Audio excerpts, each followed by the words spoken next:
A strange warning, a trip to the market, and a moment that changed everything. What happened next shook an entire community to its core.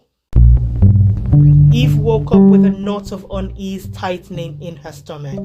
The morning sun streamed through her small window in Lagos, painting the room in hues of gold, but the usual joy it brought was absent.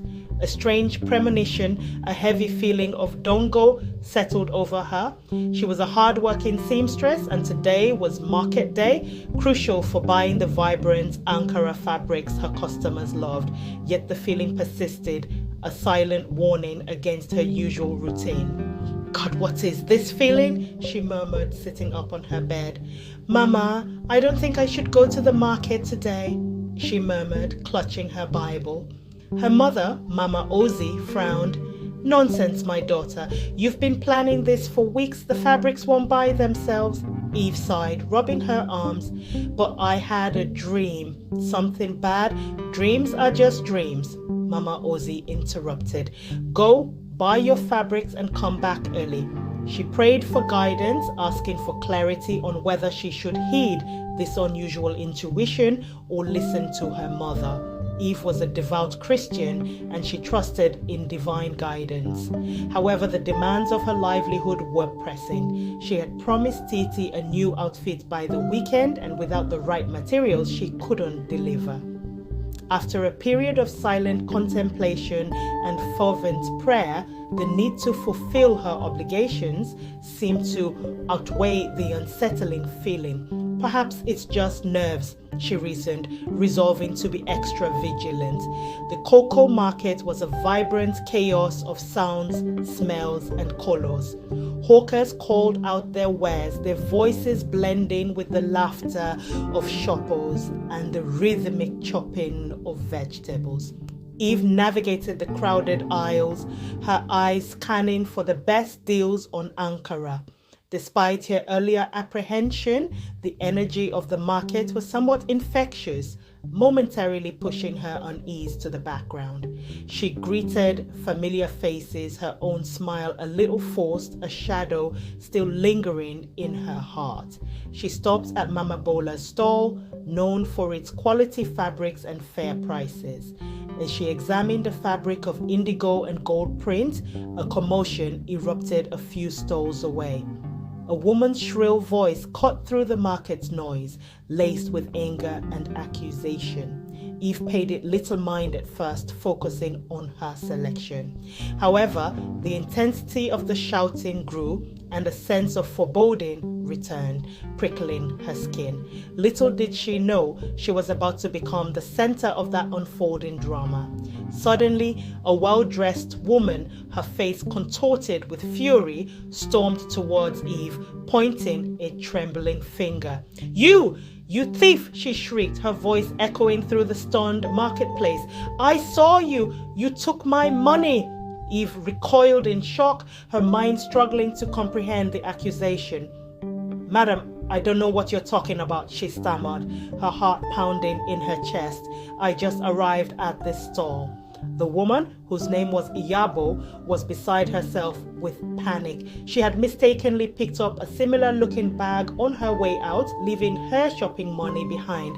Now, convinced she had been robbed, her eyes fell on Eve, who happened to be nearby. Don't lie to me, Iyabo yelled, her voice rising hysterically. I had a lot of money in my bag, and now it's gone. You were looking suspicious. The crowd, ever quick to gather, began to murmur, their eyes turning towards Eve with suspicion. See her innocent face. These thieves are wicked, a man spat. Eve's heart pounded. Please check my bag. I didn't take anything. But no one listened. Despite Eve's tearful denials and pleas of innocence, Iyabo's accusations had ignited a spark of mob mentality. People fueled by hearsay and the charged atmosphere began to close in. Thief! Thief! Some voices started to chant. Eve felt a wave of panic wash over her as hands reached out, shoving and pushing her. She tried to explain, to reason with the growing crowd, but her words were lost in the rising tide of anger and judgment. "Please, I didn't do anything," she cried, her voice cracking with fear. "I am a Christian. I would never steal." But her pleas fell on deaf ears. The market, moments ago a place of commerce, had transformed into a scene of raw, irrational fury. The strange premonition she had felt that morning now seemed terrifyingly real, a dark cloud she had unknowingly walked into. The situation escalated with terrifying speed. Someone produced a tire, another produced a jerry can of petrol, and the sickening smell filled the air. Eve screamed in terror, her eyes wide with disbelief as the liquid was splashed over her. "No, please, no," she begged, tears streaming down her face. She looked around at the sea of faces, desperately searching for a flicker of compassion, but found only cold judgment and bloodlust. A lit match was thrown, and in an instant, Eve was engulfed in flames. The searing pain was unimaginable, consuming her body. She cried out, a primal scream of agony that was quickly choked by the smoke and fire. The crowd roared, a horrifying sound that would forever echo in the memories of any who witnessed it. Eve, a hard-working, innocent girl, was being brutally murdered based on a false accusation, a victim of the deadly phenomenon of jungle justice. As the flames danced around her, consuming her flesh and clothing, Eve felt her consciousness fading. The pain was excruciating, but a strange sense of detachment began to set in. She could hear the distant sirens of approaching police vehicles, a sound that offered a sliver of hope, but it was too late. Her attackers, seeing the police arrive, quickly dispersed, melting back into the market crowd, leaving Eve's charred body lying on the ground. The police officers arriving at the horrific scene were met with the gruesome sight of Eve's burnt remains. Assuming the worst, they concluded she was dead. There was no visible sign of life, only the aftermath of a brutal act of mob violence. They cordoned off the area and, following protocol, arranged for her body to be taken to the city morgue. The market, once bustling with life, now bore the grim evidence of a tragic injustice. The cold, sterile environment of the morgue was the first sensation Eve registered, a deep, bone-chilling cold that seeped into what remained of her physical form, then a faint flicker of awareness, a spark in the darkness. She felt different, not the searing pain of the fire, but a strange numbness, a disconnect from her physical self. Slowly, agonizingly, her senses began to return. She could hear the hum of the refrigeration units, the distant sounds of the city. Panic seized her as fragmented memories flooded back. The accusation, the jeering crowd, the horrifying flames. She tried to move, but her body felt heavy, unresponsive. Yet a persistent inner voice, a powerful will to live, urged her on. With immense effort, she gasped for breath, a weak rattling sound that echoed in the silent morgue. A morgue attendant nearly faints as Eve's eyes snap open. Eve sits up, gasping. Pain sears through her body, but she is alive. The hospital staff rushes in, stunned. "How is this possible?" one doctor whispers. Eve is immediately moved to the emergency ward. Her miraculous return, the talk of the entire hospital. As she recovers, Eve recalls what happened after she lost consciousness. She had found herself in a place of pure light, where peace surrounded her. A man in white had stood before her, his eyes filled with power and authority. "It is not your time," he had said. "Your purpose on earth is not yet fulfilled. You must return and bear witness to the injustice that was done." Before she could protest, she felt herself being pulled back, drawn forcefully into her broken body. Now, back in the land of the living, the cold of the morgue, a stark reminder of her earthly existence. She knows she has a purpose. Eve awoke in a hospital bed, her body wrapped in bandages, a dull ache replacing the searing pain of the fire. A kind-faced nurse smiled down at her. "You are awake," she said softly. "Thank God. We weren't sure you would make it." Eve tried to speak, but her throat was raw. The nurse gently offered her water. As the fog in her mind began to clear, the memories of the market flooded back, sharp and vivid. They burned me, she whispered, her voice barely audible. The nurse nodded sadly. Yes, dear, it was a terrible thing, but you are a miracle. You came back to us. Eve looked down at her bandaged limbs, the reality of what had happened sinking in. Yet amidst the pain and trauma, a sense of purpose, a memory of the man in the light gave her a strange sense of resolve. When the news first reached Eve's mother that her daughter had been accused of theft, beaten by a mob, and burned alive, she collapsed in shock, wailing uncontrollably as neighbors tried to comfort her. The grief was unbearable. Her only daughter, a kind and devout girl, gone in such a horrific way. For days, she refused food, sitting in a corner with swollen eyes and a heart shattered beyond repair. But when word came from the hospital that Eve had miraculously come back to life, her world flipped again, this time with joy and disbelief. She rushed to the hospital, trembling as she saw her daughter sitting upright, bandaged but smiling. Crying uncontrollably, she dropped to her knees and held Eve close, whispering prayers of thanksgiving, overwhelmed by the miracle she had witnessed. It was like watching her child rise from the dead, and she knew it was only by God's hand. The doctors were astounded by Eve's resilience. Despite the severity of her burns, her recovery was nothing short of miraculous. Day by day, her wounds began to heal at an unprecedented rate. The deep angry red of the burns gradually faded, replaced by healthy new skin. Within a few weeks, the bandages were removed, revealing smooth, unblemished skin where horrific burns had been. There were no scars, no trace of the ordeal she had endured. Eve herself was awestruck. She knew this was not just a natural recovery, it was a divine intervention, a testament to the message she had received. The man in the light had sent her back whole, ready to fulfill her purpose. As she looked at her healed skin, she felt a surge of determination. She had to go back to the market, not for revenge, but to prove her innocence and to speak out against the barbarity she had witnessed.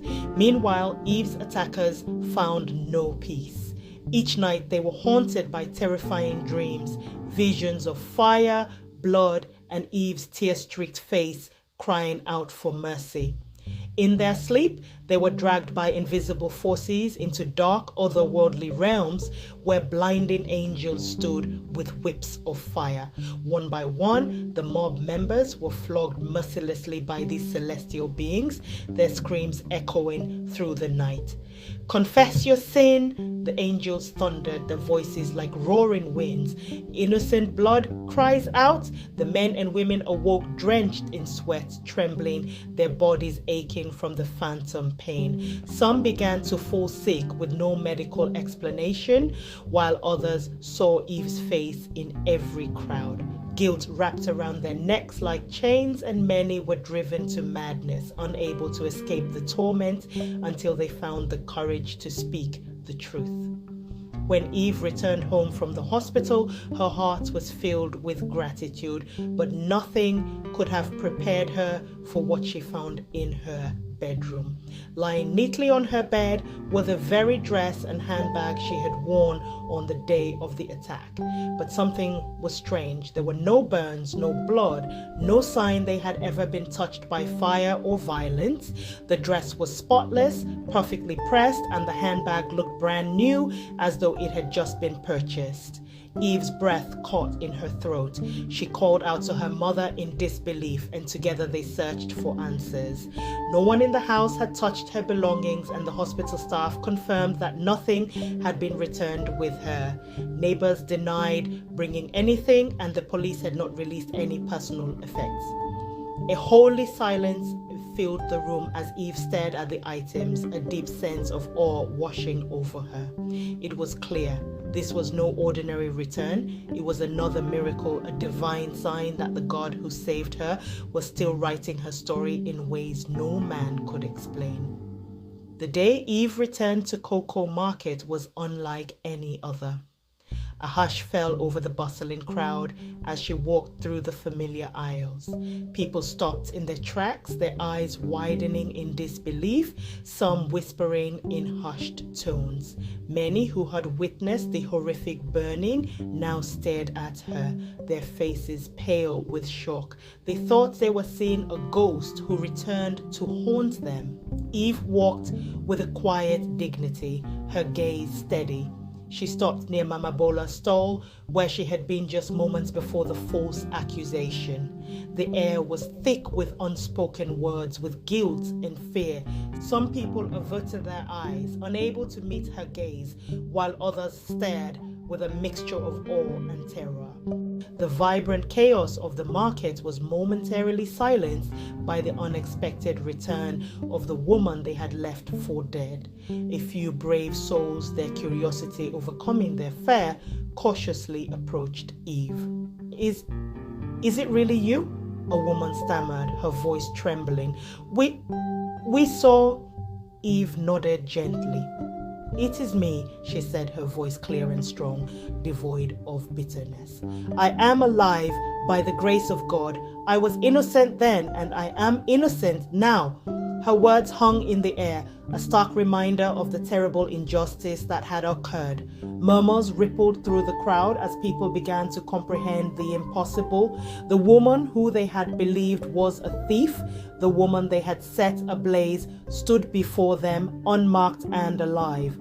The reality of their actions, fueled by a false accusation and mob frenzy, began to sink in, heavy with guilt and regret.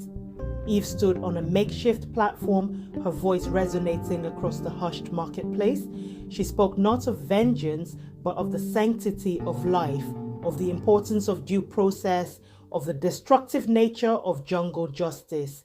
She recounted her experience, the terror of the accusation, the unimaginable pain of the fire, and the miraculous intervention that had brought her back.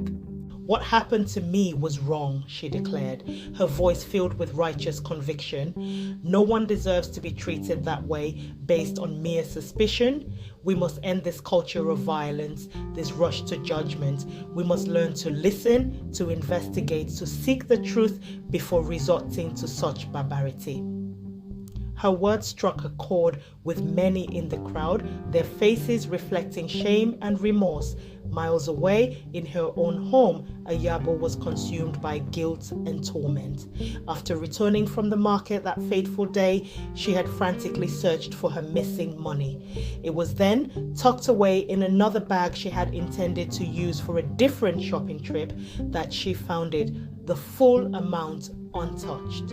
The realization of her terrible mistake hit her like a physical blow. She had accused an innocent woman, and her accusation had led to unimaginable violence. The image of the burning figure haunted her waking hours and filled her nightmares.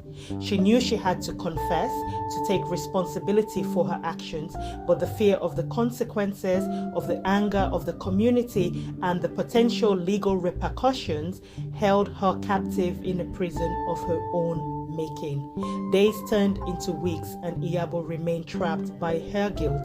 She became withdrawn and isolated, the weight of her secret crushing her spirit. She saw the news reports about the miraculous survival of the market woman, and her heart twisted with a mixture of relief and terror. Relief that the woman had lived, but terror at the thought of facing her and the community. Sleep offered no escape, only replays of the horrifying scene she had unwittingly orchestrated. Her conscience was a relentless tormentor, whispering accusations and painting vivid pictures of Eve's suffering. She longed to unburden herself, to confess her mistake publicly, but the fear of retribution paralyzed her. "How can I face them?" she would whisper to herself, tears streaming down her face. "How can I ever make amends for what I have done?" One sleepless night, Iyabo had a vivid dream. She saw Eve standing before her, not with anger or accusation, but with a gentle sadness in her eyes. In the dream, Eve simply said, "The truth will set you free." The words resonated deeply within Iyabo, stirring a flicker of courage in her guilt-ridden heart. She realized that living with this lie was a heavier burden than facing the consequences of her actions. The next morning, Iyabo resolved to find a way to confess. She knew she couldn't simply walk back into the market and announce her mistake. She needed guidance, someone to help her navigate the difficult path ahead. She decided to seek the counsel of her pastor, a man known for his wisdom and compassion. Perhaps he could help her find a way to atone for her terrible error. With trembling hands, Iyabo approached her pastor. She confessed everything, her voice choked with tears and remorse. She recounted the mix-up with the bags, her hasty accusation, and the devastating consequences that followed. The pastor listened patiently, his expression grave but understanding. He spoke of the importance of repentance and forgiveness, both for herself and from those she had wronged. He advised her to go to Eve to apologize sincerely and publicly for her mistake. He also suggested that she cooperate fully with the authorities, accepting whatever consequences her actions might bring. Iyabo, though terrified, felt a sense of relief at finally unburdening herself. She knew the road ahead would be difficult, but she was determined to seek forgiveness and to do whatever she could to help heal the wounds she had inadvertently caused. Iyabo, accompanied by her pastor, eventually approached Eve. "Forgive me, it was my fault," gasps filled the air. Eve lifted her up gently. "I forgive you. Now let's end this evil together." The market square was silent as Eve's words hung in the air. Iyabo's confession had sent shockwaves through the crowd. Some people turned away in shame while others whispered prayers under their breath. A tall man in a police uniform stepped forward, clearing his throat. "This is a lesson for all of us. Jungle justice is a crime. From now on, anyone caught taking the law into their own hands will face the full wrath of the law." Eve nodded, her eyes filled with compassion. "God gave me a second chance, not for revenge, but to bring change." A woman in the crowd suddenly burst into tears. "I was part of the mob that day. Forgive me, sister." Eve walked over and hugged her tightly. "You are forgiven. Now let's make sure this never happens again." Eve, remembering the message of forgiveness she had received, listened with a compassionate heart. It was a long and difficult process, but slowly, tentatively, the community began to grapple with the lessons of the tragedy, the dangers of hasty judgment, the importance of verifying facts, and the need for compassion and due process. Over the next few weeks, Eve's miraculous recovery became the talk of the town. Reporters came to interview her, pastors invited her to share her testimony, and even skeptics couldn't deny the impossible. Her once burnt skin now bore no scars. One evening, as she sat with her family, her younger brother, Chike, stared at her in awe. "Sister, is it true? Did you really die?" Eve smiled softly. "Yes, Chike, but God sent me back." Mama Ozzy wiped her tears. "We could have lost you, but his mercy is greater." Eve squeezed her mother's hand. "Now, we must use this miracle to save others." Not everyone welcomed the change that was taking place. Some market leaders grumbled, "This girl is causing trouble. We've always handled thieves our way." One evening, as Eve walked home, a group of men blocked her path. "You think you're a saint? Stop meddling in our affairs," one growled. Eve stood firm. "If my death couldn't silence me, your threats won't." Just then, police officers patrolling the area approached and the men scattered. But Eve knew the battle wasn't over. The next market day, tension filled the air. Eve returned to the market, determined not to back down. Suddenly, the same men from before approached, this time with a crowd. "See her! She's bringing bad luck to our market," one shouted. But before they could act, Mama Bola stepped forward. "No, if you touch her, you'll answer to God and the law." The crowd hesitated. Then the police siren blared. Reinforcements had arrived. The men fled, their influence crumbling. Months later, the market transformed. Signs against jungle justice hung everywhere, and community watch groups worked with the police. Eve's small business grew as people came not just to make clothes but to hear her story. Iyabo became her close friend, even joining her in advocacy. One day, a little girl tugged Eve's dress. "Auntie, is it true fire couldn't kill you?" Eve smiled. "Fire couldn't, because God's love is stronger." Years passed, but Eve's message lived on. Laws against mob violence strengthened, and her story was taught in schools as a warning against hatred. On the anniversary of her attack, she stood where she had once been born, now a symbol of hope. "They tried to erase me, but God rewrote my story," she told the crowd. "Now let's rewrite our nation's story, one of justice, not revenge." As the people cheered, she knew this was only the beginning. Isaiah chapter 54 verse 17. "No weapon that is formed against thee shall prosper, and every tongue that shall rise against thee in judgment thou shalt condemn. This is the heritage of the servants of the Lord, and their righteousness is of me, saith the Lord." The end. Hope you enjoyed the story. If you did, there are many interesting stories on this channel that you would like. Do check them out. Don't forget to like, comment on the story, share with loved ones, and subscribe to this channel if you haven't already. It's free. See you in the next one.